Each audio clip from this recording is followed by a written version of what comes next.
బిడ్డలారా, ఈ యోనా గ్రంథంలో యోనా అనే ఒక ప్రవక్తను దేవుడు నినేవే అనే ఒక పట్టణానికి దుర్గతి కలగబోతుంది, ఆ దేశము పతనం అయిపోబోతుంది, అన్ని గంధకాలు దిగబోతున్నాయి, ఆ దేశం నాశనం అయిపోబోతుందని ముందుగా దేవుడు ఒక హెచ్చరికను తెలియపరిచిన నిమిత్తము ఎవరిని పంపిస్తున్నాడు దేవుడు? ఇక్కడ యోనా అనే ఒక ప్రవక్తను పంపిస్తున్నాడు. అయితే ఈ యోనా అనే ప్రవక్త నినేవే అనే పట్టణానికి పోకుండా ఏ పట్టణానికి పోతున్నాడు అంటే బిడ్డలారా, తర్షీష్ అనే పట్టణానికి పోతున్నాడు. ఇక్కడ మనం చదివినటువంటి ఈ రెండు దేశాలలో లేదా ఈ రెండు పట్టణాలలో బిడ్డలారా రెండు విభిన్నమైనటువంటి ఆత్మీయ అర్థాలు ఉన్నాయి. అందులో నినేవే అనే పట్టణము దేవుని చిత్తము అనే ఒక అర్థమైతే, తర్షీష్ పట్టణమునకు ఉన్న అర్థం ఏంటంటే స్వచిత్తము. ఏంటి బిడ్డారా, నినేవే పట్టణమునకు ఉన్న అర్థం ఏంటి? దేవుని చిత్తము. తర్షీష్ పట్టణమునకు ఉన్న ఆత్మీయ అర్థం ఏంటంటే స్వచిత్తం. ఈరోజు గమనించండి బిడ్డారా, మన జీవితంలో దేవుడు ఒక ప్రమాదం నుంచి తప్పించాలనుకున్నా, ఒక శోధన నుంచి మనల్ని తప్పించాలనుకున్నా, మనము ఎవరి చిత్తములో నడిస్తే లేదా ఎవరి చిత్తంలో వెళ్తే, ఎవరి చిత్తానుసారంగా మనము నడుచుకుంటే జీవిస్తే అది మనకు మేలుగా మారుతుందంటే బిడ్డారా, దేవుడి చిత్తంలో నడిస్తే. హల్లెలూయా. ఇప్పుడు ఈ నినేవే అనే పట్టణానికి మరి దుర్గతి కలగబోతుందని దేవుడు ఆ పట్టణానికి వెళ్ళమంటున్నాడు. అయితే ఈ యోనా అన్న వ్యక్తి స్థానంలో మనం ఉండాలి. నినేవే అనే పట్టణమును దేవుడి చిత్తముగా అక్కడ తీసుకోవాలి. తర్షీష్ అనే పట్టణమును స్వచిత్తముగా తీసుకోవాలి. అయితే ఈరోజు గమనించండి బిడ్డలారా, మన జీవితంలో ఎందుకు మనము అనుకున్న కార్యాలు జరుగుతులేదు, ఎందుకు మనం కోరుకున్నట్టుగా మన జీవితము సక్సెస్ఫుల్ గా ముందుకు వెళ్ళడం లేదు, ఎందుకు ఎంత ప్రార్థన చేసినా ప్రార్థనకు ప్రతిఫలం రావట్లేదు అంటే దానికి 100% కారణం ఎవరు బిడ్డలారా? మనమే. మరలా ఎవరి మీద నిందలేస్తాం? మనం దేవుడి మీద నిద్రేస్తున్నాను. నేను ప్రార్థన చేస్తున్నాను, వాక్యం చదువుతున్నాను, కానుకలు ఎత్తున్నాను, చర్చికి వెళ్తున్నాను, దేవుడు నాకు ఎందుకు కార్యం చేయట్లేదు, దేవుడు నన్ను ఎందుకు దీవించడం లేదు, ఈ దేవుడు ఎందుకు నన్ను బాగు చేయడం లేదు, దేవుడు ఎందుకు నా పరిస్థితిని చక్కపరచడం లేదని తిరిగి ఎవరి మీద తిరుగుబాటు చేస్తాం బిడ్డలారా? చెప్పాలి శబ్దంగా, దేవుడి మీద తిరుగుబాటు చేస్తాం. ఇప్పుడు ఈ నినేవే అనే దేవుడి చిత్తం వైపు దేవుడు యోనాను వెళ్ళమంటే యోనా ఏ చిత్తం వైపు వెళ్తున్నాడు బిడ్డలారా? తర్షీష్ అనే స్వచిత్తం. ఈ రోజు మన జీవితాలు కూడా అలాగే ఉన్నాయి. దేవుడు చెప్తున్నాడు, నా కుమారుడా నీ హృదయం నాకు ఇమ్ము, నేను దాన్ని బాగు చేస్తానంటున్నాడు. దేవుడు చెప్తున్నాడు, నీవు జాగ్రత్తగా ఉండాలి. ద్వితీయోపదేశకాండం 28 మొదటి వచనాలు ఏమన్నాడంటే, నీ దేవుడని యెహోవా మాట శ్రద్ధగా వినాలి, విని వాటిని అనుసరించి గైకొనిన ఎడల. ఎడల అన్న మాటకు అర్థం ఏంటంటే చేస్తేనే నీకు దీవెన, గైకొనకపోతే నీకు దీవెన రాదు. ఈరోజు గమనించండి, నువ్వు ఎలా పడతా అలా ఉంటాను, ఎలా పడతా అలా మాట్లాడతాను, ఎలా పడతా అలా నడుచుకుంటాను, అయినా దేవుడు వచ్చేయాలంటే రానే రాదు. బైబిల్ చెప్తుంది, విశ్వాసకి అవిశ్వాసకి కొత్త ఎక్కడ, దేవుడికి సాతానికి కొత్త ఎక్కడ. నువ్వు దేవుని సంబంధిగా ఉంటేనే బైబిల్ చెప్తుంది, హృదయ శుద్ధి గల వారు ధన్యులు, వారు దేవుని చూచెదరంట. ఈరోజు ఎందుకు మనకి దేవుడి దర్శనం కలగడం లేదు? ఎందుకు దేవుడి కార్యాలు మన జీవితంలో వెంటనే జరగడం లేదంటే కారణం ఎవరు బిడ్డలారా? మనమే. పొరపాటంతా మనలోనే ఉంది. కారణం ఏంటంటే ఇక్కడ దేవుడి యోనాను ఎక్కడికి వెళ్ళమన్నారంట? నినేవే పట్టణానికి వెళ్ళరా నాన్న అంటే ఎవరికి విరోధంగా వెళ్తున్నాడు యోనా? దేవుడి ఈరోజు మనం కూడా అంతే. నువ్వు విడిచిపెట్టు, నువ్వు ఆ మార్గంలో వెళ్ళకో, నువ్వు అలా నడుచుకోకో, అది సరైనది కాదని, నా చిత్తము కాదని దేవుడు అనేక మార్లు వాక్యం ద్వారా, కళ్ళ ద్వారా, స్వప్నాల ద్వారా, ప్రవచన రీతిగా సేవకుడు ద్వారా, బిడ్డలారా దర్శనాల ద్వారా దేవుడు ఎన్నో విధాలుగా మనతో దేవుడు చెబుతున్నా కూడా మనం ఏం చేస్తున్నాం ఈ రోజు అంటే బిడ్డలారా గమనించండి. ఎవరికి విరోధంగా మనం వెళ్తున్నాం బిడ్డలారా? దేవునికి విరోధంగా వెళ్తున్నాం. దానికి గల కారణం ఏంటంటే దేవుడి చిత్తాన్ని మనం తెలుసుకోకుండా, దేవుడి ప్రణాళికను తెలుసుకోకుండా, దేవుడి ఉద్దేశాన్ని తెలుసుకోకుండా నాకు నచ్చినట్టుగా నేను ఉంటాను, నాకు నచ్చినట్టుగా నేను వెళ్తాను, నాకు నచ్చినట్టుగా నేను నడుచుకుంటాను. దేవుడే నన్ను దీవించాలి అని ఎవరు వెళ్తున్నామంటే మనం వెళ్తున్నాం. ఈరోజు గమనించండి సంగమా, ప్రభు చెబుతున్నాడు నీతో ఏంటంటే నినేవే అనే పట్టణము దేవుని చిత్తము. విషయం ఏంటంటే ఈ నినేవే పట్టణంలో బిడ్డలారా కొన్ని భయాందోళన కలిగించే సన్నివేశాలు ఉన్నాయి. ఎందుకు యోనా వెళ్ళాలంటున్నాడంటే మీకు ఏమని చెప్పాను, ఆ నినేవే పట్టణస్తులు ఎలాంటి వ్యక్తులు ఉన్నారంట? నరమాంస భక్షకులు. ఎందుకు వెళ్ళాలంటున్నాడంటే ఒకవేళ ఆ మనుషులకు కనుక యోనా మాటలు నచ్చకపోతే యోనాను బతికుండగానే ఏం చేస్తారండి? వాళ్ళు ఏమంటారు, తినేస్తారు.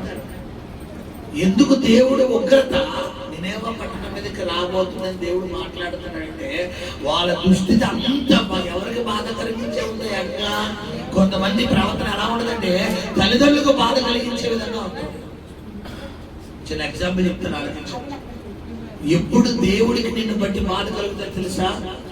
ముందు నిన్ను బట్టి నీ తల్లిదండ్రులకి కనుక తీవ్రమైన బాధ కలిగిందనుకో, నిన్ను బట్టి నీ కన్న తండ్రికి ఈయన ఎందుకు కన్నాను రా బాబు, ఈ అమ్మాయిని ఎందుకు కన్నాను రా బాబు, అనవసరంగా ఈయన కన్నాను, అనవసరంగా ఈయన నా కడుపును పుట్టాడు, అనవసరంగా ఈ కుమార్తె నా కడుపును పుట్టిందని ఏ తండ్రి ఏ తల్లి అయితే నిన్ను బట్టి బాధపడతారో ఇప్పుడు నీ నెక్స్ట్ లెవెల్ ఎవరు అనుకుంటున్నావు చెప్పాలి? తల్లిదండ్రుల తర్వాత నెక్స్ట్ లెవెల్ ఎవరిగా? ఇప్పుడు ముందు తండ్రిని తల్లిని బాధ పెట్టాలి, ఆ తర్వాత దేవుడిని బాధ పెట్టాలి. లేదండి నేను ఫస్ట్ లెవెల్లోనే ఆగిపోతున్నాను, నా తండ్రిని తల్లిని బాధ పెట్టినట్టవా దేవుడిని బాధ పెట్టే స్థాయికి వెళ్ళాలి. ఈరోజు గమనించండి బిడ్డలారా, ఎందుకు మన జీవితంలో కొన్ని కార్యాలు జరుగుతలేదంటే ఫస్ట్ లెవెల్ నుంచి మనం ప్రమోషన్ పొందుతున్నాం. యాక్చువల్లీ ఫస్ట్ లెవెల్ కన్నా రీచ్ అవ్వకూడదంటే అవ్వకూడదు, కానీ మనం పరిమితులు ఏమైపోతున్నాయంటే దాటిపోతున్నాయి. ఇక్కడ ఉన్న చాలా మందిలో ముందు నువ్వు ఎవరిని బాధపడుతున్నాడు? నీ తండ్రిని తల్లిని. వాళ్ళ ముందు ఎలా మాట్లాడతావు అన్నమాట? నా ఇష్టం, నాకు నచ్చినట్టుగా ఉంటాను, నాకు నచ్చినట్టుగా మాట్లాడతాను, నేను ఇలాగే మాట్లాడతాను. ఇప్పుడు ఏంటి నీకు తెలియని విషయం ఏంటంటే నినేవే పట్టణస్థులు దుస్థితి ఎవరికి బాధాకరంగా ఉందమ్మా చెప్పాలి? ఇప్పుడు ఆ నినేవే పట్టణస్థులు ప్రభావం లేదా వారు సైలెంట్ గా ఉండాలి. వారి మాట విధానం ఎలా ఉందంటే బిడ్డలారా దేవుణ్ణి బాధపరిచే స్థాయికి ఎందుకు వెళ్ళిందంటే ఆల్రెడీ నేను ఫస్ట్ లెవెల్ దాటేసాను. ఈరోజు నీ జీవితంలో ఇక్కడ ఉన్న కూర్చున్న వారిలో కూడా ఈ చిన్న బిడ్డలు తప్ప, ఈ LKG UKG first class second class బిడ్డలు తప్ప మేజర్ అంటే 15 సంవత్సరాల లోపు 13, 15, 14, 20 సంవత్సరాల లోపు ఉన్న పిల్లల దగ్గర నుంచి ఆ పై ఏజ్ ఉన్నంత వారు అందరికీ కూడా దేవుడు చెబుతున్న హెచ్చరిక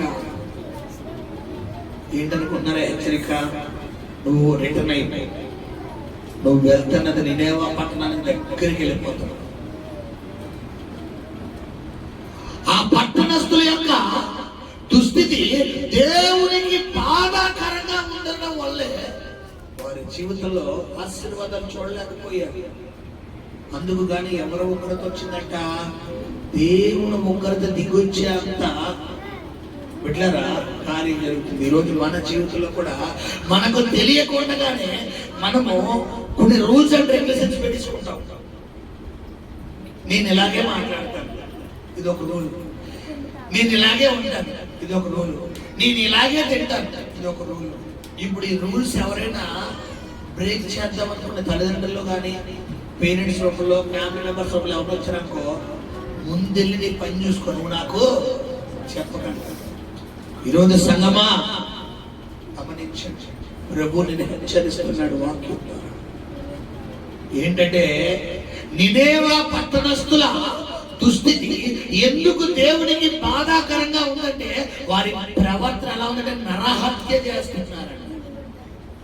వారు నరహత్య, వారు మనుషుల్ని బతికుండగానే తినేసే అంతటి భయంకరమైనటువంటి దుస్థితిలో ఉన్నారు. ఈరోజు గమనించండి బిడ్డలారా, ఎలా ఉందో మన ప్రవర్తన. దేవుడి మందిరానికి వస్తున్నావు కదా, దేవుడు వాక్యం వింటున్నావు కదా, ప్రసంగి భక్తులు అంటే ప్రసంగ 5 ఏమిటి బిడ్డలారా, దేవుడు మందిరానికి పోయినప్పుడు ఈ ప్రవర్తన ఎలా ఉండాలంట, జాగ్రత్తగా ఉండాలి. ఎలా పడతాలో మాట్లాడతాను, ఎలా పడతాలో తిరుగుబాటు చేస్తాను, ఎలా పడతాలో ఉంటాను, ఎలా పడతా ఏ టైంకి పడతా టైంకి చూడకుండా మన పిల్లలు ఉంటారు. తల్లిదండ్రులకి వీళ్ళు ఒక మాట అన్నం బాబు ఇంట్లో వెళ్ళిపోతారు. ఇప్పుడు వీళ్ళు అనగాలి, ఎవరు పరిగెట్టాలి అంటే వీళ్ళ పద్ధతి ఏంటి పెట్టారా చెప్పాలి. వీళ్ళు ఏమనకూడదు, వీళ్ళ తప్పు మార్గంలో వెళ్తున్నా, వీళ్ళ దేవుడికి ఆయాస్కరమైన మార్గంలో వెళ్తున్నా, వీళ్ళు చెడు స్నేహాలు చేస్తున్నా, వీళ్ళు చెడ్డగా ఉంటున్నా, వీళ్ళకి మనం ఎంకరేజ్ చేస్తే మా మమ్మీ డాడీ అంత గొప్పోళ్ళు ఎవరు లేరు. దేవుడు నేను హెచ్చరిస్తున్నాడు, గుర్తుపెట్టుకో. 139 కీర్తనలో కీర్తనకారుడు అంటున్నాడు, యెహోవా నీవు నన్ను పరిశోధించి తెలుసుకుని ఉన్నావు. నేను కూర్చుండుట, నేను లేచుట, నేను నడుచుట, నేను పండుకొనుట, మాట నా నోట రాకమునుపు, తలపు నాకు పుట్టకమునుపు, నా నడకను పడకను నువ్వు ఎరిగి ఉన్నావు. అది పరిశోధించి తెలుసుకుని ఉన్నావు. ఈరోజు గమనించండి ఎలా ఉంది మన నడవడిక. కాలేజీకి వెళ్ళే పిల్లలు ఎలా ఉంటారు మీరు, స్కూల్కి వెళ్ళే పిల్లలు ఎలా ఉంటున్నారు మీరు, నడవయస్కులు ఎలా ఉంటున్నారు మీరు, గృహిణీలు ఎలా ఉంటున్నారు మీరు, భర్తలారా ఎలా ఉంటున్నారు మీరు, ఎలా ఉంది మీ ప్రవర్తన, ఎలా ఉంటుంది. దేవుడు మందిరానికి వెళ్తున్నాం, మనం సజీవుడైన దేవుడిని ఆరాధిస్తున్నాం. సాదాసీన దేవుని కాదు, ఈయన సజీవుడు. ఈయన నిన్న నేడు రేపు యాకరిగా ఉండే దేవుడు అంట. ఈయన కళ్ళుండి చూడలేని వాడు కాదు, నోరుండి మాట్లాడలేని వాడు కాదు, చెవులుండి వినలేని వాడు కాదు. ఈయన చేసిన వాడు బిడ్డలారా. ఈయన ఆల్ఫా, ఈయనే మొదటివాడు, ఈయనే కడపటివాడు, ఈయనే. ఈరోజు మన ఎవ్రీ మూమెంట్స్ ఆయన అబ్జర్వ్ చేస్తాడు. గమనించండి, ఈ నినేవా అనే పట్టణానికి ఈ యోనాని వెళ్ళమంటే నేను వెళ్ళను. ఈరోజు మనం కూడా అంతే. దేవుని చిత్తం రానన్నా అది విడిచిపెట్టారు. దేవుడి చిత్తం రానన్నా నువ్వు ప్రాంతంలో కూర్చోరంటే ఒకటి తప్ప చెప్పాలా, అన్నీ కాదు. నీకు వ్యర్థం. మనం రుచికరమైన కూర ఉండి పిల్లరా, అందులో కారం వేయకపోయినా కొద్దిగా గొప్ప పర్వాలేదు, మిరగాయలు స్పైసీ ఉంటుంది కాబట్టి. మసాలా వేయకపోయినా పర్వాలేదు, కొద్దిగా గొప్ప కొద్ది గాడు తగ్గుతుంది కాబట్టి. అసలైన కూరలో ఏంటి బిడ్డలారా, ఉప్పు. ఉప్పు లేకుండా నువ్వు ఒక్క ముద్ద కూడా నోట్లోకి వెళ్ళగలవంటే ఒక బీపీ పేషెంట్కి తప్ప ఎవడు. ఎందుకంటే వాళ్ళకి అలవాటు, వాళ్ళు కూడా స్టార్టింగ్ భయమే, వాళ్ళకు కూడా భయమే కాబట్టి ఇంకా వాళ్ళ తప్ప ఇంకెవరో తినలేదు. ఈరోజు గమనించండి బిడ్డలారా, ప్రభు చెప్తున్న మాట ఏంటంటే నువ్వు దేవుడు మందిరానికి వస్తున్నావు కాబట్టి నీ మాట ఎలా ఉండాలంటే దేవుడు ఉప్పు వేసినట్టుగా ఉండాలా. కొంతమంది మాట విధానము, కొంతమంది ప్రవర్తన ఎలా ఉంటుందంటే ఘాటు. ఎలా ఘాటు అంటే గుంటూరు కారం, మామూలు కారం కాదు. ఏ కారం? గుంటూరు మిర్చి. మన దేశంలో, మన రాష్ట్రంలో బిడ్డలారా ఈ ఎండి మిర్చికి బాగా ధర ఎక్కడ పలుకుతుందంటే గుంటూరు కారం అంటారు. అంటే కొంతమంది మాట ఎలా ఉండాలంటే ఘాటు. ఎదుటోళ్ళకి మాట్లాడలేదు. కొంచెం ఏదైనా కారం నేను నోట్లేసుకున్నాం అనుకోండి, ఇంకో రెండో సిప్ చేయగలమా పెట్టారా? యాక్చువల్లీ ఏం తాగేది మంచి అంటే ఎదుటివారి మాట. నీకు అర్థం కాని విషయం ఏంటంటే, నీ మాటను బట్టి ఎదుటివారు బాధపడతారు. ఎలా ఉంది ఈరోజు నీ ప్రభావం? నువ్వు దేవుని మందిరానికి వస్తున్నావు, నువ్వు సజీవుడైన దేవుడిని ఆరాధిస్తున్నప్పుడు దేవుడు నీకు చెప్తున్నాడు ఇక్కడ, నినేవా పట్టణానికి వెళ్ళరా నాన్న అంటే, యోనా ఎక్కడికి వెళ్తున్నాడు బిడ్డలారా? తర్షీషు. ఇప్పుడు గమనించండి, నినేవాకి వెళ్ళకుండా ఈరోజు మన జీవితంలో దేవుడి చిత్తము అనే నినేవా పట్టణానికి వెళ్ళకుండా తర్షీషు అనే స్వచిత్తము చేయడం వల్ల కొన్ని సమస్యలు మనల్ని వెతుక్కుంటూ వస్తాయి. అవేంటో చెప్పాక మనం ముగిపిస్తాను. అందులో మొట్టమొదటిగా ఈ నినేవా పట్టణానికి దేవుడు చెప్పినప్పుడు టికెట్ దేవుడు తింటాడా, యోనా తీసుకోవాలా? టికెట్ అంటే టికెట్ డైరెక్ట్ గా టికెట్ తిన టికెట్ డబ్బులు దేవుడు ఇస్తాడా, యోనా సమకూర్చుకోవాలా? దేవుడు ఇస్తాడు. ఈరోజు నువ్వు దేవుడి చిత్తం చేసినప్పుడు నీ ఆర్థిక వనరులు, నీకు ఆర్థిక అవసరాలన్నీ ఎవరు తీరుస్తారు? దేవుడే తీరుస్తాడు. ఉదాహరణగా నన్నే తీసుకోండి. నేను వ్యాపారం అంటే ఉద్యోగం చేసినప్పుడు రోజుకు 16 గంటలు కష్టపడితేనే కానీ నా ఫ్యామిలీ కట్టిండేది కాదు. అప్పుడు అది నినేవా పట్టణం అప్పుడు వెళ్ళేది. ఎప్పుడైతే 2022లో దేవుడు కళల ద్వారా, స్వప్నాల ద్వారా, దర్శనాల ద్వారా, స్వరము ద్వారా దేవుడు నన్ను పరిచర్యకి రా, నా సేవ చెయ్యి అని దేవుడు మాట్లాడాడు. వెంటనే జాబ్ ఏం చేశాను, ఇంకా వదిలేసిన కదా. ఇప్పటికీ కూడా దాని ఆలోచన లేదు, రానను కూడా. ఎప్పుడైతే ఆయన మాటకు లోపడ్డానో, ఇప్పుడు నేను నినేవా పట్టణం అనే మార్గంలోకి వెళ్తున్నాను. కాబట్టి నా టికెట్లు అంటే నాకు కావలసిన ఆర్థిక వనరులు, ఆర్థిక అవసరాలన్నీ ఎవరు తీరుస్తారు బిడ్డలారా? దేవుడే తీరుస్తాడు. ఒక సంస్థలో మనం పనిచేస్తున్నప్పుడు మనకు కావలసిన ప్రతి ఫెసిలిటీస్ అన్ని ఎవరిస్తారు బిడ్డలారా? ఆ సంస్థ ఇస్తుంది. ఇప్పుడు గమనించండి బిడ్డలారా, అందుకని శాలరీ స్లిప్ మీద కొన్ని ఉంటాయి. మనకి ఇచ్చే శాలరీలో బేసిక్ ఇదని, హెచ్ఆర్ఏ ఇదని బిడ్డలారా, తర్వాత ఏమో ట్రావెలింగ్ అలవెన్స్ ఇదని, ఫ్యూయల్ ఇదని, ఎంతని మనకి ఇచ్చే శాలరీ మెయిన్ శాలరీ చెప్తారు. కానీ దాన్ని పే స్లిప్ లో ఇచ్చినప్పుడు ఏం చేస్తారు బిడ్డలారా? డివైడ్ చేస్తారు. బేసిక్ అంటే నీకు ఇచ్చే బేసిక్ రోజుకి 400 చొప్పున, నీకు జీతం 12,000 అనుకో. ఇప్పుడు రోజుకు 300 బేసిక్ కనుక చూపిస్తాడు. ఆ 100 రూపాయల్లో 30 రూపాయలు చొప్పున బిడ్డలారా హెచ్ఆర్ఏ అని, నీ ఇంటి రెంట్ అని, ఓ 30 రూపాయలు నీకు ట్రావెలింగ్ అలవెన్స్ అని, ఓ 15 రూపాయలు ఈఎస్ఐ అని, ఓ 15 రూపాయలు పిఎఫ్ అని చూపించి నీకు మొత్తం జీతం అని చూపిస్తాడు, 12,000 చూపిస్తాడు. ఇప్పుడు మనం జీతమే చెప్తాం తప్ప ఈ డివైడెడ్ అన్ని చెప్తామంటే చెప్పం. ఇప్పుడు దేవుడు కూడా నువ్వు దేవుడి చిత్తమని ఈ నినేవా పట్టణానికి ఎప్పుడైతే రాగలుగుతావో నీ ప్రతి అవసరత క్రీస్తు మహిమలో ఏం చేయబడతారు బిడ్డలారా?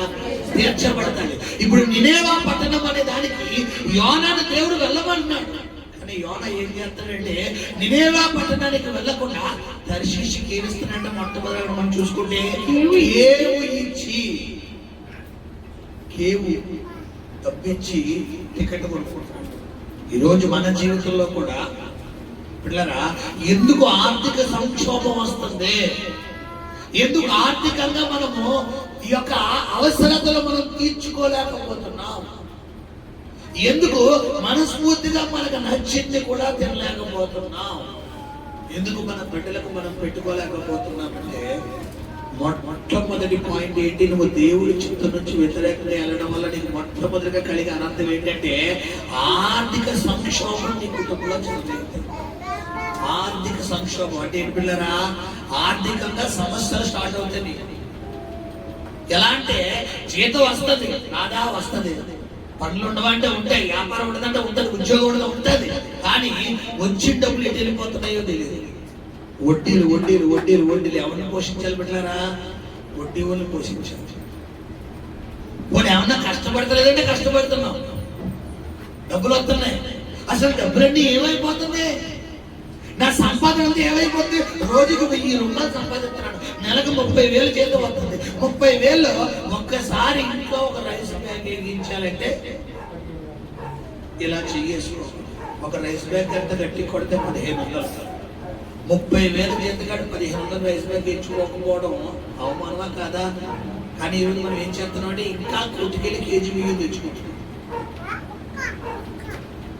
ఒక 2,000 రూపాయలు కిరాణా ఇంట్లో ఎంచుకోలేకపోతున్నాం అంటే కారణం ఏంటంటే బిడ్డలారా, ఆర్థిక సంక్షోభం వచ్చినట్టుగా నీ ఖర్చులకు వెళ్ళిపోతుంది.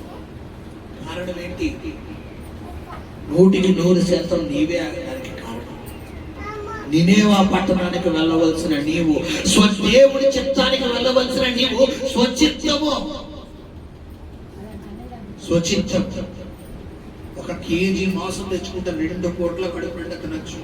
200 నుంచి 300 ఉంటుంది కేజీ మాంసం.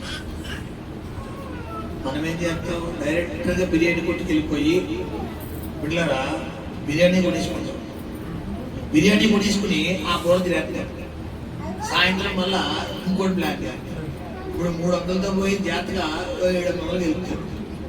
ఇలాంటి అనవసరమైన ఖర్చులన్నీ ఎవరు మార్చుకోవాలి బిడ్డలారా? మనం మార్చుకోవాలి. ఇప్పుడు దేవుడు నీకు ఆలోచించి నడిపేటంటే నీకు ఇస్తాడు. ఎందుకమ్మా ఆడికి తాగే 300 చక్కని చేతితో ఉండు, శుభ్రంగా తిన్నాం, 2 పూట్ల తిన్నాం, చక్కగా తిన్నాం, కాదు మనసు కూడా ఉంటుంది. కడుపు నిండా తిన్నాం. ఆడి ఆడప్పుడు 100 ముక్కలు వస్తాడా? చెప్పాలి, లెక్కెట్టేస్తాడు. ఇలా లెక్కెట్టి అందులో ఏది పెద్దది ఏది చిన్నది లెక్కెట్టి అక్కడే ఉంటాడు. అన్ని వేసేటి వేసేస్తాడు. కానీ వేసేవాడు మాత్రం లెక్కెట్టి మనకి ఎలా కనబడతాయంటే మనం దృష్టి కట్టించినప్పుడు ఆ పీసులు చూస్తాం. పెద్ద ముక్క ఇప్పుడు ఎందుకంత తక్కువ మనకి? శుభ్రంగా కేజీ కూర తెచ్చుకోవడం ఒక 50 ముక్కలు 20, 30, 40 ముక్కలు వస్తాయి. శుభ్రంగా కడుపు నిండా తినగా ఇంకా ఇక్కడ ఈరోజు గమనించండి బిడ్డలారా, నువ్వు దేవుడు చిత్తములో ఉంటే నీకు సమృద్ధి ఉంటుంది. నీకు ఆలోచిస్తాడు దేవుడు, నీకు జ్ఞానం ఇస్తాడు, నీకు తెలివితేటలు ఇస్తాడు. నువ్వు దేవుడి చిత్తంలో లేవనుకో ఎలా ఉంటుందంటే ఏం చేస్తున్నావో నీకే అర్థం కాదు. ఎలా ఉంటుందంటే ఒక చోట షాప్కి ఎగ్జాంపుల్ చెప్తున్నాను. ఒక బిర్యానీ కొడి దగ్గరికి వెళ్తాం, అక్కడ బిర్యానీ ఉండదు. ఇంకోటి దగ్గరికి వెళ్తాం, ఆడి దగ్గరికి వెళ్ళేసరికి ఆ బిర్యానీ రాత్రి మిగిలిపోయింది అచ్చిపెట్టి అక్కడ ఇంటికి వెళ్ళి తిన్నాం కదా, నోట్లో పొందెట్టుకుని ఏమవుతుంది? స్మెల్ అవుతుంది. చచ్చినట్టు తింటాం. ఎందుకు? ఇప్పుడు నీ చేసింది నీవా అనుభవిస్తున్నావు. వేడి తినాల్సింది నువ్వు. అదే ఇంట్లో రాత్రి వచ్చి పెట్టుకుని పొద్దునే తింటావా? తినం. ఆడి దగ్గర 100 రూపాయలు 200 రూపాయలు ఖర్చు పెట్టి ఆడి దగ్గర వేడి అనుకుంటా ఇక్కడ ఓపెన్ చేయగానే స్మెల్ పట్టుకొని తగులుతుంది. ఏ స్మెల్? పాసిపోయిన స్మెల్. ఇప్పుడు నీ జీవితం కూడా ఎలాగే ఉంది, నీ ఆశీర్వాదం కూడా ఎలాగే ఉంది. పైకి వేడిగా ఉంది, పైకి చాలా బాగున్నట్టుంది, లోపల అంతా మొత్తం క్లమ్జీ. మన చిన్నప్పుడు ఒక పద్యం నేర్చుకున్నాం, వేడి పళ్ళు చూడు పొట్ట విప్పు చూడు. ఈరోజు మన జీవితం కూడా ఇంతే. పైకి ఎలా ఉన్నా ఉంటే చాలా చూసినందుకే ఆలకేం తక్కువ భలే ఉంది. ఆలకే బయటికే, లోపల ఎంత క్లమ్జీ అవుతున్నావో, ఎంత ఇదైపోతున్నావో అనుభవించినోడికి తెలుస్తుంది. ఇప్పుడు మనం ఎందుకు ఆ అనుభవం గుండా వెళ్తున్నామంటే పొరపాటు ఎవరికి పెట్టలేరా? మందే ఏం చేస్తానంటే యోనా నినేవా పట్టణానికి వెళ్ళవలసిన యోనా దర్శించుకు వెళ్తున్నాడు. దర్శించుకు వెళ్ళడం వల్ల మొట్టమొదటిగా తనకు అయినది ఏంటంటే కేవలం ఇచ్చే ఆర్థిక సంక్షోభం. రెండోది ఏం జరుగుతుందంటే పెట్టలేరా? అయితే సముద్రం మీద పెద్ద గాలి పుట్టింపగా సముద్రమందు గొప్ప తుఫాను రేగి ఓడ బద్దలైపోవది వచ్చెను. హల్లెలూయా. ఏమంటే ఓడలో ఒక యోనాయే ఉన్నాడా? చాలా మంది ఉన్నారా? నీకు తెలియని విషయం ఏంటంటే నువ్వు ఎప్పుడైతే దేవుడి చిత్తానికి అగెనెస్ట్ గా వెళ్తావో నీ ఒక్కరితో చుట్టుకోలేదు, నీ ఫ్యామిలీని చుట్టేస్తాడు. ఎవరు చుట్టేస్తుంది? నీ వల్ల ఒకవేళ భర్తగా ఉండి వాక్యం పెట్టినావా, నీ వల్ల నీ భార్య బిడ్డలు అన్యాయం అయిపోతారు. ఒకవేళ భార్యగా ఉండి వాక్యం పెట్టినావా, నీ వల్ల నీ భర్త బిడ్డలు అన్యాయం అయిపోతారు. ఒకవేళ తండ్రిగా ఉండి వాక్యం పెట్టినావా, నీ వల్ల నీ భార్య బిడ్డలు అన్యాయం అయిపోతారు. ఒకవేళ తల్లిగా ఉండి వాక్యం వింటున్నావా, నీ వల్ల నీ భర్త పిల్లలు అన్యాయం అయిపోతారు.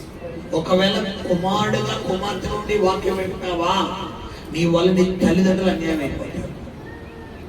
ఇప్పుడు యోనా నినేవే పట్టణానికి వెళ్ళవలసిన యోనా తర్షీషుకి వెళ్ళడం వల్ల అతనికి కలిగిన రెండవ అనంతం ఏంటంటే, అతడు ఆ యోనా వాడలో ఉన్నాడని దేవుడు దేనికి అగెనిస్ట్ అయిపోయాడుగా, వాడకే అగెనిస్ట్ అయిపోయాడు. ఇప్పుడు ఇలాగే ఉంటుంది. సేమ్ ఇలాంటి ఇన్సిడెంట్ బైబిల్లో మనకు కూడా కనబడుతుంది. ఎవరు చెప్తారు అది? ఒక వ్యక్తి వల్ల కుటుంబం నాశనం అయిపోయింది. ఎవరు? ఆకాన్. దేవుడు ఏం చెప్తున్నాడు? మీరు హాయి పురమునకు వెళ్ళినప్పుడు ఆ ప్రాంతము శపితమైనది కాబట్టి మీరు దాంట్లో ఏది ముట్టుకోవద్దని దేవుడు ముందుగా చెప్తున్నాడు. ఈ రోజు ప్రభు కూడా నేను చెప్తున్నాడు ఇక్కడ, నీ చూపు సరి చేసుకో, నీ మాట సరి చేసుకో, నీ ప్రవర్తన సరి చేసుకో, నీ నడవడిక సరి చేసుకో, నీ క్రియలు సరి చేసుకో అంటే అలాగే చెప్తారు. గారు పాస్టర్ గారికి ఏం తెలియదు, పాస్టర్ గారిని పిలుచుకున్న దేవుడికి అన్నీ తెలుసు. మాస్టర్ గారికి 4 కళ్ళే, ఈ కళ్ళే. ఏసైకి మాత్రం ఒంటి నిండా కళ్ళే. ఆయన అంతా సొత్తలు ఎలా అన్నీ తెలుసు. గుర్తుపెట్టి గమనించగలరు. ఎలా ఉంది ఈరోజు మన ప్రవర్తన? ఏం చేస్తాడు? ఆకాన్ ఏం చేశాడు? ఈ హాయి పురానికి వెళ్ళి ఎవరికి తెలియకుండా బంగారు కమ్మిని ఆ యొక్క వస్త్రాన్ని తీసుకొచ్చి, వెండిని తీసుకొచ్చి ఎక్కడ దాచాడట? గుడారాలో దాచేశాడు. ఇతడు రాయడం వల్ల దాదాపు పిల్లరా 20 నుండి 30 మంది మరి అక్కడ చచ్చిపోయారు. ఇప్పుడు ఇతను ఒక్కడి వల్ల ఎంతమంది బలైపోయారు? అక్కడ 30 మంది బలైపోయారు. ఇక్కడతో అయిపోయిందా సినిమా? దేవుడు సన్నిధిలో యెహోషువ ప్రార్థిస్తున్నాడు, ప్రభువా హాయి పురాన్ని మాకు అప్పగిస్తానన్నావు కదా, మరి ఎందుకు నాయనా మేము ఓడిపోయాము, ఎందుకు మరణం మమ్మల్ని వెంటాడింది అని దేవుడి సన్నిధిలో యెహోషువ ప్రార్థన చేస్తే దేవుడు ఏమని చెప్తున్నాడు అక్కడ? యెహోషువ ఎందుకయ్యా నాకు మొరపెడుతున్నా?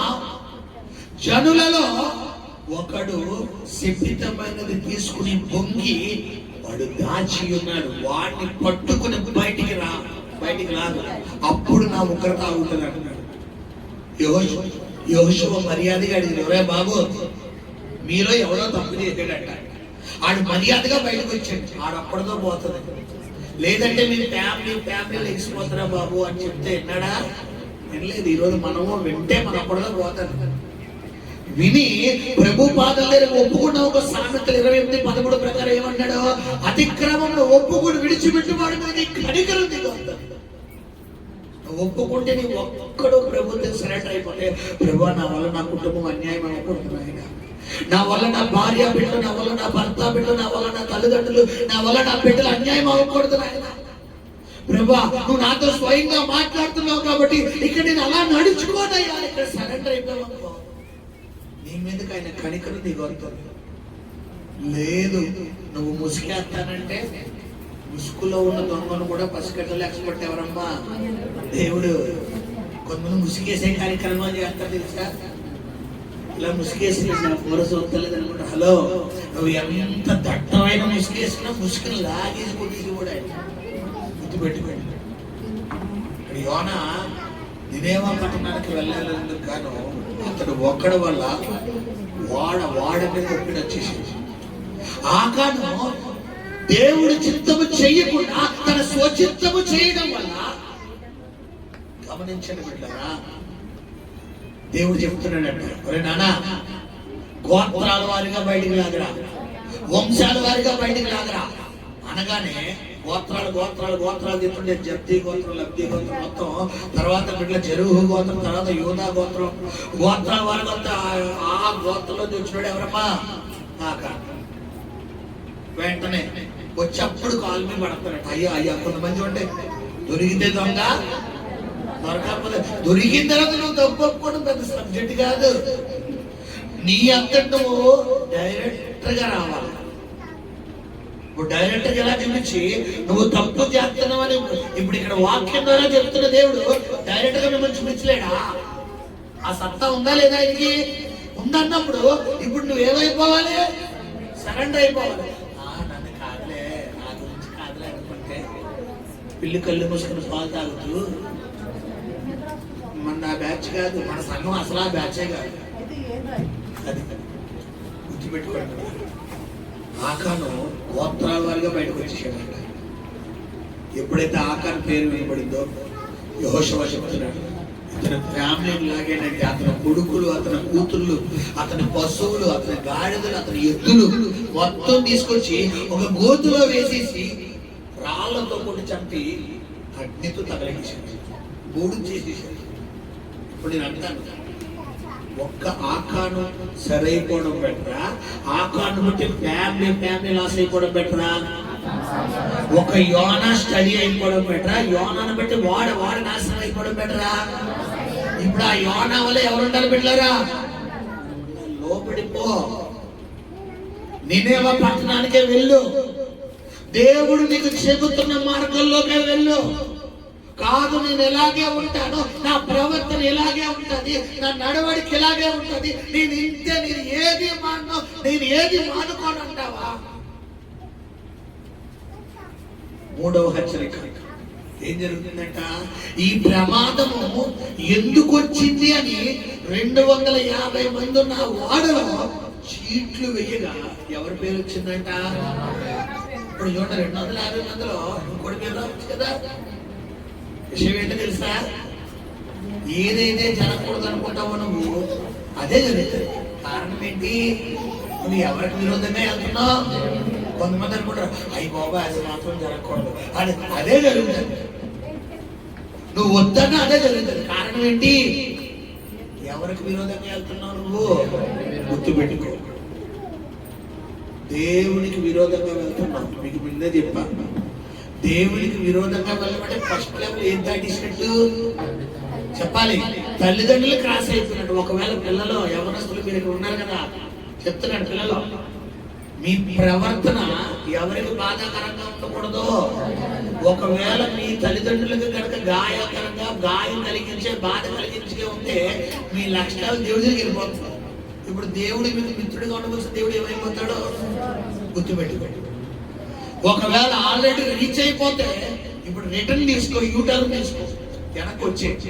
వద్దు, మీ నాన్నకి సమాధానం చెప్పుకో, మీ అమ్మకి సమాధానం చెప్పుకో, వద్దు. బైబిల్ చెప్తుంది, నువ్వు బ్రతికినంత కాలం దీర్ఘాయుష్మంతుడిగా ఉండాలి. ఏం చేయాలంట? తల్లిని తండ్రిని ఏం చేయాలి? సన్మానం అంటే ఏంటి? హ్యాపీ ఫాదర్ అంటే ఐ లవ్ యూ నాన్న, ఐ లవ్ యూ అమ్మ అని చెప్పడమా? మదర్స్ డేకి బొకేలు ఇచ్చి సన్మానం చేయడమా? ఏంటి సన్మానం చేయాలి? ఏంటమ్మా? వాళ్ళు బతికినంతకాలం వాళ్ళు ఎలా చూసుకోవాలి? ఊళ్ళో పెట్టుకుని చూసుకోవాలి. ఎందుకంటే ఈ రోజు నువ్వు ఎలా ఉన్నావంటే నీ తండ్రి తల్లి వల్లే. వాళ్ళ కనుక నేను వదిలేసారనుకో ఒక్కల జీవన ఇష్టలాగా అయిపోతుంది. కొంతమందికి తల్లిదండ్రులు అక్కలేదు, ఎవరు ఫ్రెండ్స్. గుర్తుపెట్టుకోండి, అలాగని ఫ్రెండ్స్ అనే ఒకటి వెళ్ళిపోయి బయట పిల్లలు ఎవడమ్మా మొత్తం లాస్ట్కి పందులు కూడా దాన్ని ఆహారం లేదు అడిగి. నీ బతుకు కూడా అలా అవ్వకూడదంటే నువ్వేం చేయాలి? నీ తండ్రిని తల్లికి అవేర్నెస్ట్ గా మాట్లాడుకుని మెంటాలిటీ మార్చుకో. కొంతమంది ఎవరు మాట్లాడుతుందంటే ఇంట్లో వాళ్ళు మాట్లాడుతున్నారు, ఊరోళ్ళు మాట్లాడుతున్నారు, పక్కింటోళ్ళు చెప్తే వింటారు, పై ఇంటోళ్ళు చెప్తే వింటారు, ఎక్కడో దూరపోలు చెప్తే అలాంటారు. నాన్న ఎందుకురా అలా వెళ్తున్నామంటే, సరే అన్న నువ్వు చెప్తావు కదా, సరే అమ్మా నువ్వు చెప్పావు కదా, ఇంకా అలా ఉండడం. ఇప్పుడు దాకా ముట్టుకుంది ఎవరో, వీళ్ళు ముట్టుకుంటే నేను ఇలాగే ఉంటాను. ఇప్పుడు ఊరోళ్ళు చెప్తే నువ్వు ఫస్ట్ లెవెల్ దాటిపోతున్నావు. చూసుకో, దేవుడి దగ్గర అయిపోతున్నావు. దేవుడికి ఎలా దగ్గర అవ్వాలి, ఎలా దగ్గర అవ్వకూడదు? ప్రేమగా దగ్గర అవ్వాలి. నువ్వు విరోధిగా దగ్గర అయ్యేవనుకో నీ సినిమా కాలిపోయినట్టు అర్థం. గుర్తుపెట్టుకోండి. మూడవ ప్రమాద హెచ్చరిక ఏంటమ్మా? ఇట్లా యోనా జీవితంలో, యోనా నినేవాకి వెళ్ళవలసిన యోనా తర్షీష్కి వెళ్ళవల్ల మూడవ హెచ్చరిక ఏంటంటే తన జీవితంలో చీట్లు ఎవరి పేరు పెంచినాయి అంట. మాట్లాడరా తల్లి? అక్కడ 7వ వచనం, ఎవరిని బట్టి ఇంత కీడు మనకు సంభవించినది తెలియుటకే మనము చీట్లు వేయటము రండని ఒకరితో ఒకరు చెప్పుకొని చీట్లు వేయగా చీటి యోనా మీదకి వచ్చాను. చూసారా? అంటే నువ్వు ఏదైతే జరగకూడదు అనుకుంటావో నీ సీక్రెట్లన్నీ డైరెక్ట్ గా మీ మమ్మీ డాడీ చూసేస్తారు. నీ విషయం తెలియకూడదు పక్కా ప్లానింగ్ తో ఉంటావు. డైరెక్ట్ గా అడిగి దొరికిపోతావు. ఇప్పుడు పక్కలేవు. కొంతమంది చాలా పగడ్బందీగా ప్లాన్లు చేస్తారు. ఎవరికి తెలియకుండా స్కెచ్ చేస్తారు. స్కెచ్ ఎలా ఉంటుందంటే పైకి మాత్రం లోపల అంతా వేరు. నీ దేవుడు పై రూపాన్ని పసిగడతాడో చీటికి ఎవరి పేరు మీద వచ్చిందంట? యోనా పేరు మీద వచ్చింది. మూడోది. నాలుగోది మనం వాడు చూసుకుంటే అన్యులు చూడండి బిడ్డలారా, నేను చిక్కుడుకున్న చోట్ల సువార్త చేయడానికి వెళ్ళినప్పుడు అన్యులు అన్నవారే నన్ను గౌరవిస్తారు. పాస్టర్ గారు అంటే పాస్టర్ గారు. మన ఆత్మజ్యోతి గారు కుమార్తె యోచన వివాహం అయింది. వాళ్ళ చుట్టాలు అందరూ అన్యులే. ఆ పాప వివాహానికి కానీ కాకినాడలో 2 రోజులు ఉండాల్సిన పరిస్థితిలో అలా ఫ్యామిలీలో చుట్టాలందరూ కూడా అక్కడ అన్యులే. ప్రతి ఒక్కరూ ప్రార్థన నేర్చుకున్నారు. ప్రతి ఒక్కరు ఎంత గౌరవం అంటే నేను భోజనం చేసేటప్పుడు నేను కూర్చున్నంతసేపు వాళ్ళు నిలబడే ఉన్నారు. అయ్యా అమ్మ కూర్చోండమంటే పర్లేదు పాస్టర్, పర్లేదు అమ్మా మీరు కూర్చోండి అమ్మా పర్వాలేదు. కానీ కొన్ని ఏమన్నా మామూలు అంటే ఒక్కొక్కరికి 2 సీరియల్ ఉన్నాయి. ఒంటి నిండా బాగా మంచి సొసైటీలో మంచి పేర్లు ఉన్నవాళ్ళు పర్లేదు. ఎందుకు? దైవ సేవకుడు అంటే గౌరవం. యోనా ప్రవక్తగా ఉన్నాడు అక్కడ. అన్యజనులందరూ గౌరవించవలసిన యోనాని ఏమన్నారు? పోయి నిద్రపోతా. ఏమండి వందనాలండి పాస్టర్ గారు అని చెప్పవలసినటువంటి నోరు ఏమి లిగుతుండే పెట్టారా? నిద్రపోతా. ఈరోజు గమనించండి, నువ్వు దేవుడి చిత్తము నుండి బయటికి రావడం వల్ల, దేవుడి చిత్తంలోంచి వెళ్ళకుండా నీ స్వచిత్తంలో వెళ్ళడం వల్ల నీకు కలిగే 4వ ఆనందం ఏంటంటే ఘోర అవమానం. ఎలా అంటదంటే అవమానం నీ తెలిసిన వాళ్ళే కాదు, నువ్వంటే ముక్కు మొక్కలు తెలియని వాళ్ళు కూడా నేను అవమానిస్తారు. ఇప్పుడు చెప్పండి ఎలా ఉంటుందా? అలాంటి బాధ మామూలు బాధ పెట్టారా? ఒక చోట పని చేయడానికి వెళ్ళావు, ఒక చోట ఉద్యోగం చేస్తున్నావు, ఒక చోట వ్యాపారం చేస్తున్నావు, ఒక చోట ఉంటున్నావు. తెలిసిన వాళ్ళు ఉంటారు కాబట్టి వాళ్ళు అన్నారంటే ఒక అర్థం ఉంది.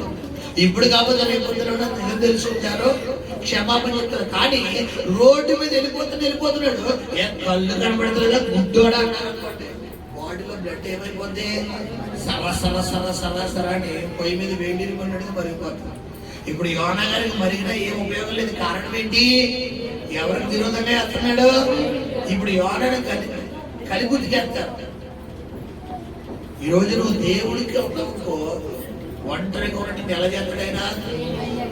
ఒకవేళ దేవుడి పక్కనేడంటే నీతో 1000 మంది ఉన్నా వాళ్ళందరూ నీకు యాంటీ అయిపోతారు.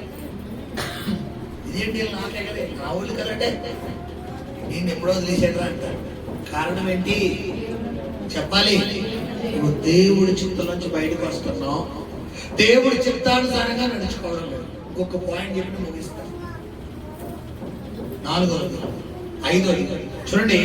ఎప్పుడైతే ఈ యోనా బిడ్డలారా ఈ ప్రమాదంలో ఉన్నాడో, ఇప్పుడు ఇతనికి 5వదిగా వచ్చిన ప్రమాదం చేప ఏం చేస్తాడు? ఇతన్ని మింగిస్తాడు. చేప అంటే ప్రాణాపాయ పరిస్థితి. ఇక్కడ గమనించండి బిడ్డలారా, ఈ వాడ ప్రమాదం అంతటికి కారణం యోనాని ప్రజలకు తెలియగానే యోనా తీసుకుని వదిలేసారంట, సముద్రంలో వేసేగానే. ఇప్పుడు దేవుడు ఎవరికి చెప్తున్నాడట? గొప్ప మత్స్యం అంటే మన భాషలో ఏంటది? తిమింగలం. మనం అనుకునే బొచ్చు, సొర్ర, మూసు, సైనా చేప అది ఇదేని కాదు. ఏ చేపమ్మా? తిమింగలని కాదు. గొప్ప మత్స్యం ఒకటి ఆయన మింగిలని ఉంటుంది అక్కడ. ఆ మత్స్యం అంటే ఏంటి? తిమింగలం. డైరెక్ట్ గా వాడలే మింగేసే అంత పెద్ద తిమింగలాలు ఉంటాయి సముద్రంలో. అంత పెద్ద తిమింగలం దేవుడు ఏమని చేస్తున్నాడంట? 3 దినములు దినములు ఆ. ఆ మత్స్యం యొక్క కడుపులో ఉండెను. అదిగో ఎందుకు 3 దినాలు ఉన్నాడు తెలుసా మీకు? చెప్పాలి. దేవుడు చిత్తము నుండి నినేవాకి వెళ్ళవలసిన యోన దేవుడు చిత్తము నుండి ఎన్ని దినాలంత దూరం వెళ్ళిపోయాడు. ఈరోజు మనం ఎప్పటి నుంచి నువ్వు పాపం చేస్తున్నావు నీకు తెలుసుగా, నాకు తెలియక్కర్లేదు. యోన 3 దినాలు దూరంగా వెళ్ళాడు. మరి నువ్వు వారం రోజులు పట్ట, నెల రోజులు పట్ట, సంవత్సరం నుండా, 2 సంవత్సరాల నుండా, 5 సంవత్సరాల నుండా, 10 సంవత్సరాల నుండా ఎంత దూరం వెళ్ళావో నీకు అర్థమవుతుందా? యూటర్న్ తీసుకుని ఈరోజు యూటర్న్ తీసుకుని నేనేవాక ప్రయాణం ఖచ్చితంగా నా దేవుడు నిన్ను క్షమిస్తాడు. హల్లెలూయా. యోనా రాలేదు, ఎవరు రప్పించారు? అది నువ్వు తేడాగా ఉన్నావనుకో. ఇక్కడతో మొదల విషయం ఏంటంటే ఎవరి దగ్గర నుంచి తప్పించుకొచ్చేమో కానీ అస్సలు ఆ తలకిందులుగా నువ్వు తప్పు చేసిన దావీదు అన్నాడు, నేను ఆకాశములకు నొచ్చును వేసి ఎక్కినను, నేను పాతాళమందు పండుకొనినను, ఎక్కడికి వెళ్తాను బాబు నన్ను వదిలి. ఈ రోజు కూడా అంతే. నువ్వు ఎంత ప్రయత్నం చేసినా నీ వల్ల కాదు. రెడ్ హ్యాండెడ్గా నేను పట్టించుకుంటాడు. డైరెక్ట్ గా శాటిలైట్ నుంచి చేస్తారు కెమెరా. ఇలాగా చూడండి, శాటిలైట్ నుంచి పట్టుకుంటారు. ఈ సిసి కెమెరా అయితే ఆపగలవు కానీ శాటిలైట్ కెమెరా ఆపగలవా? ఏంటి శాటిలైట్ అంటే? ఈ శాటిలైట్ పరలోకం అనే శాటిలైట్. ఈ అంతరిక్షం ఎందుకు పనిచేయదు? ఆయన అంతరిక్షం చేస్తాడు కెమెరా. దీనికి సూపర్ ఎంబీపీఎస్ అనమాట, సూపర్ నెట్. మన జియోలు అయ్యోలు ఎందుకు పనిచేయదు? గుర్తుపెట్టుకోండి. చేప ఆజ్ఞాపిస్తే చేప 3 రోజులు ఎవరికి చుక్కలు చూపించింది? ఏంటో తెలుసా? చేప అంటే ఏంటో తెలుసా? ఈ రోజు నువ్వు అనుభవిస్తున్న అప్పులు, నువ్వు ఎదుర్కొంటున్నటువంటి రోగం, నువ్వు ఎదుర్కొంటున్నటువంటి కుటుంబ సమస్య, నువ్వు ఎదుర్కొంటున్నటువంటి ఆరోగ్య సమస్య, నువ్వు ఎదుర్కొంటున్నటువంటి ఫ్యామిలీ సమస్య. కొంతమంది కుటుంబాల్లో ఎవరో ఒకరు స్టడీగా ఉన్నారు, అయితే కొడుకు లేదా కూతురు లేదా భర్త లేదా భార్య.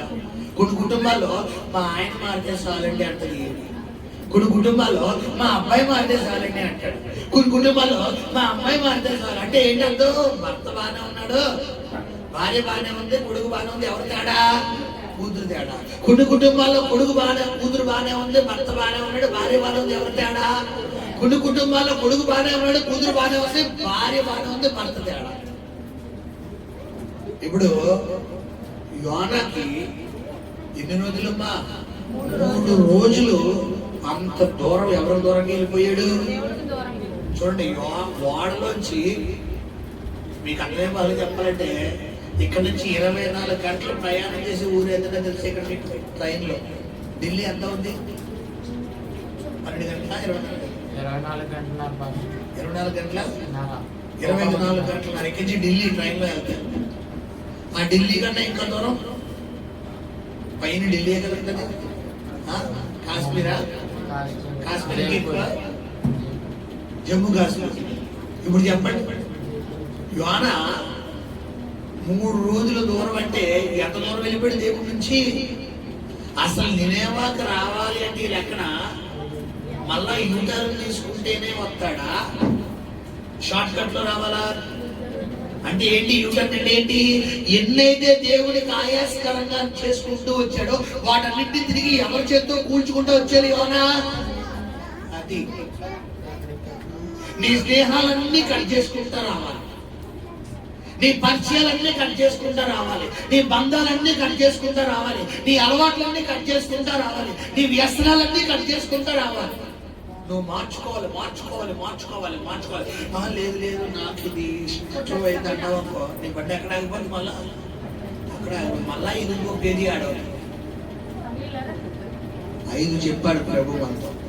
ఫస్ట్ ఏంటమ్మా చెప్పాలి? ఆర్థిక సమస్య నీ జీవితంలో నువ్వు దేవుడి చిత్తము నుండి బయటికి రావడం వల్ల, లేదా దేవుడి చిత్తానికి నువ్వు వెళ్ళకపోవడం వల్ల నువ్వు ఎదుర్కొనే మొట్టమొదటి సమస్య ఏంటంటే ఆర్థిక సమస్య. ఇది నీ జీవితంలో ఎంటర్ అవుతున్నట్టే నువ్వు కళ్ళు తెరిచేసుకోవాలి. గ్యాస్ కొంచెం స్మెల్ వచ్చినప్పుడు వెంటనే చాలా మంది ఏమైపోతారు, ఎలర్ట్ అయిపోతారు. వంట గదిలో ఉన్న వాళ్ళు బెడ్రూమ్ లోకి ఒకవేళ కాకపోతే సిలిండర్ ఏం చేస్తారో చూసుకుంటారు, చెక్ చేసుకుంటారు. కారణం ఏంటి? ప్రమాదం అవుతుందేమో. ఇప్పుడు నీకు కూడా తెలియాలి. ఎప్పుడు ఇంట్లో సమృద్ధిగా ఉండే నా ఇంట్లో ఇప్పుడు ఒక 10 రూపాయలకి కడుక్కోవస్తుంది ఏంట్రా బాబు. ఒకప్పుడు పరస ఇలా వాసేది, ఇలా లావుగా ఉండేది, బీరువాలో ఎంత చిల్లర ఉండేది, బీరువాలో ఎంత కట్లు ఉండేది. ఇప్పుడు 100 రూపాయల కోసం తడుముకోవాల్సి వస్తుంది ఏంటి?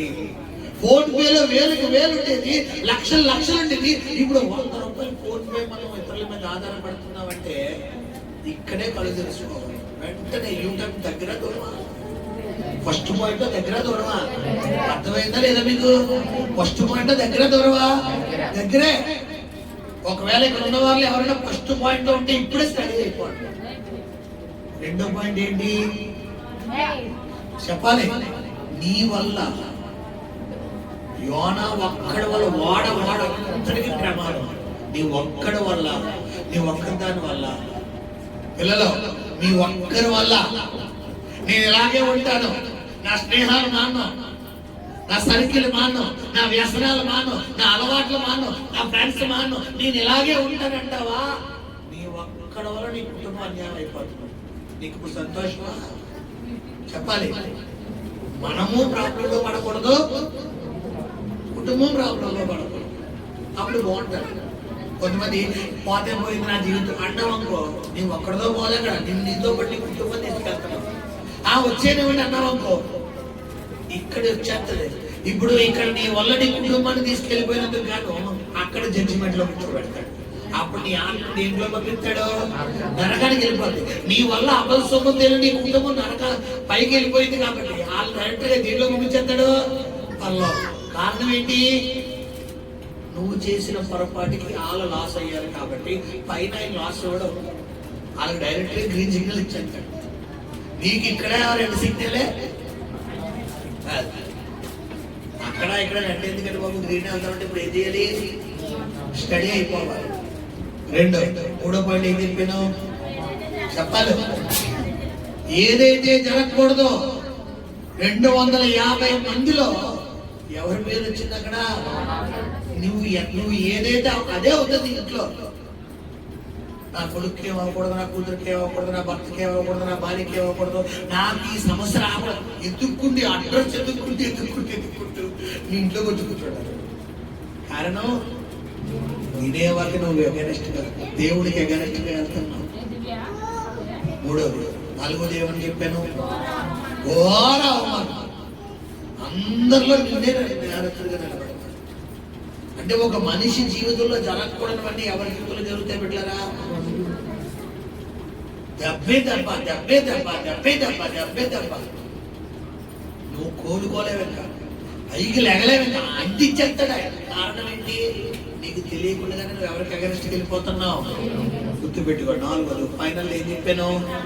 ప్రాణాపైన చివరికి ఇక చస్తే బాగుండరా బాబు. ఇంతకు నేను అంటాను, అవసరమా అంతాంతరంగా చచ్చిపోవడం? దిక్కులేని సాగు చచ్చిపోవడం అవసరమా? కొంతమంది ఏంటంటే వీళ్ళు చేసినవన్నీ మొండి అని ఇంకా నేను చచ్చిపోతాను. నీకు తెలియని విషయం ఏంటంటే చావేదో సులభంగా వచ్చేస్తుంది అనుకుంటున్నావేమో. ఒకవేళ నువ్వు చచ్చేటప్పుడు మధ్యలో కనుక కొంతమంది విషయం తాగేస్తారు. నాకు తెలిసిన ఒక సహోదరు ఉండే, ఈ మధ్యకాలంలో అమ్మాయి హార్పిక్ తాగేసిందండి. హార్పిక్ లైజల్ తాగేసిందండి. ఏం తాగేసింది? లైజల్ మా పెట్టుకోవాల్సింది. అలా చెప్పాను. అలా ఆయన గారికి ఈవిడికి పెద్ద గొడవలు అవుతుంటే ఈ అమ్మాయికి చెప్పాను, నాన్న అది కరెక్ట్ కాదురా, నేను చెప్తాను అప్పుడు సమాధానం పడతా, అప్పుడు దాకా కొంచెం ఎడబాటుగా ఉంటానంటే లేదని మీకు తెలియదని, నేను త్యాగశీలని, నేను మార్చేసుకుంటాను అదని ఇదని అందే. ఆ అబ్బాయి కూడా ఈ అమ్మాయికి ఒక 4 రోజులు మోసకేసేది. తర్వాత ఆ అబ్బాయి ప్రవర్తన ఆ అబ్బాయిదే. ఇప్పుడు డైరెక్ట్ గా ఫోన్ లో అబ్బాయి చేసిన సిద్ధులన్నీ చూసినట్టే మా పెట్టాల్సిన వాటర్ ఏంటది లైజల్ బాటిల్ కాస్త తాగేసింది. తాగేసినట్టే పడిపోయింది. అలా ఎవరు తీసుకెళ్ళారు? భర్త తీసుకెళ్ళారు. హాస్పిటల్ తీసుకెళ్తే మొత్తం దక్కించారట. ఇప్పుడు విషయం ఏంటంటే ఈ లైజాల్లో ఒక యాసిడ్ ఉంటుంది, ఫ్లోర్ ని క్లీన్ చేసేది. హార్పిక్ లో లైజాలో యాసిడ్లు ఉంటాయి. ఆ యాసిడ్ ఏం చేస్తుంది? ఈ ఫ్లోర్ తినేస్తారు, క్రిములు తినేస్తారు. ఇప్పుడు అనే క్రిముల మీద లైజాలు, ఫ్లోర్ మీద వేయాల్సిన లైజాలు పేగుల్లోకి వెళ్ళిపోయింది. ఇప్పుడు పేగుల్ని తినేస్తారు. ఇప్పుడు ఎలాంటి అమ్మాయి బతికినంత కాలం అలసలో గ్యాస్ట్రిక్, గట్టిగా తినలేదు, గట్టిగా ఉండలేదు, ఇప్పుడు బతుకుతుంది అంటారు. కారణం ఎవరమ్మా? సమస్య ఎవరు పొందించుకున్నాం? గుర్తుపెట్టుకో. 5వది ప్రాణాపాయ పరిస్థితి. మాకు ఈ 5 వద్దండి బాబు అటు వద్ద అన్నం భాస్కర్ గారు అంటావా? ఈ రోజు నువ్వు వాక్యాన్ని బట్టి సరెండర్ అయిపోయి ఏంటా సరెండర్? నేనేమో పట్టణానికి వచ్చే వద్దు, మనకు వద్దు. రిస్క్లు ఎందుకు చెప్పండి? రిస్క్ చేద్దామా వద్దా? వద్దు, మనకు రిస్క్లు వద్దు. ట్రైన్కి అది అగైనెస్ట్గా ట్రైన్లు ఆపేస్తారంటే అది సినిమా. ఇలా ఇలాగ అనగానే ట్రైన్ అది సినిమా. సినిమాకి రియల్కి చాలా తేడా ఉంది. ఇక్కడ నువ్వు తొడలు కాదు ఏం కొట్టినా కూడా దూసుకెళ్ళిపోతాడు. రిస్క్ వద్దు, మనకి రియల్ కావాలి. వద్దు, చూడడానికి బాగుంటాయి. చిటికేస్తే ట్రైన్లు వేసేమో ఏమంటారు, లారీలు వేసిపోతాయి, డ్రైవ్ వెళ్తుంది, సింహాలు వేసిపోతాయి. అది వద్దమ్మా, మనకి అంత రిస్క్లు వద్దు. మన లెవెల్స్లో మనం ఉందాం, మన భక్తిని మనం చేద్దాం, మన వంతు కృషి మనం చేద్దాం. ఈ యోనాకి, ఈ నినేవాకి దగ్గర సంబంధం ఉంది కాబట్టి దేవుడు వెళ్ళడం. విషయం ఏంటో తెలుసా మీకు? ఏ ప్రజల దుస్థితి అయితే దేవుడికి బాధాకరంగా ఉందని దేవుడు చెప్పాడో, ఎప్పుడైతే యోనా చూడండి 3 దినాలు దేవుడికి అగ్నిష్టంగా వెళ్ళాడు, అదే 3 దినాలంత ప్రయాణం నేనేమో పట్టణం తిరిగాడా లేదా? ఆ మాట చదివినా ఆ చెల్లి ముగిస్తాను. 3 అధ్యాయాలు ఉండదు అది. యెహోవాకు రెండవ మారు యోనాకు ప్రత్యక్షమై సెలవిచ్చినదేమనగా, నువ్వు లేచి నినవే మహాపురమునకు పోయి నేను నీకు తెలియచేయు సమాచారము దానికి ప్రకటన చేయుము. కాబట్టి యోనా లేచి యెహోవా సెలవిచ్చిన ఆజ్ఞ ప్రకారము నినవే పట్టణమునకు పోయెను. నినవే పట్టణము దేవుని దృష్టికి గొప్పదై 3 దినముల ప్రయాణం అంతా పరిమాణము గల పట్టణము. ఏమండి 3 దినాలు శాప కడుపులో ఉండడం బెటరా, నినవకి ఇల్లు వచ్చేయడం బెటరా? చెప్పండి. 3 దినాలు హాస్పిటల్లో అనుకోవడం బెటరా, దేవుడు సిద్ధం చేయడం బెటరా? ఈ రోజు సరెండర్ అయిపోయింది. లేదంటావా ఇంట్లో రెడీగా ఉన్నాడు. దేవుడు ఫుల్ వార్నింగ్ చెప్తున్నాడు. ఎవరు నా కళ్ళకు కనబడుతుంది. ఇంట్లో రెడీగా ఉంది నీకు. అవసరమా? హల్లెలూయా. 3 దినాలు చేప కడుపులో ఉన్నాడు. 3 దినాలు నినేవ పట్టణం.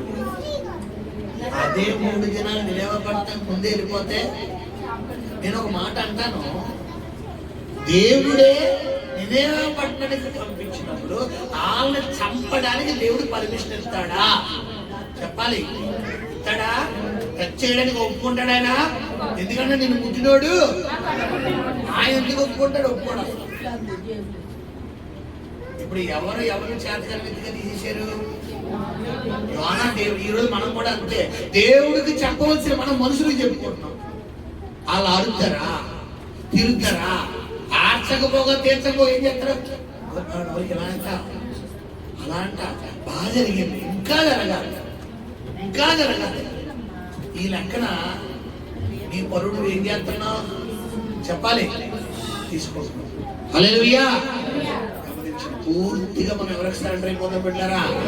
దేవుడికి సరెండర్. చాలా ప్రొఫెటికల్ గా దేవుడు మనతో మాట్లాడాడు. 5 పాయింట్లు దేవుడు మనం మాట్లాడాడు కాబట్టి పూర్తిగా దేవుడికి సరెండర్ అవుతాం. ప్రార్థన చేసుకుందాం. పరిశుద్ధము, నమ్మకము, కనికరము కలిగిన పరలోకపు తండ్రి,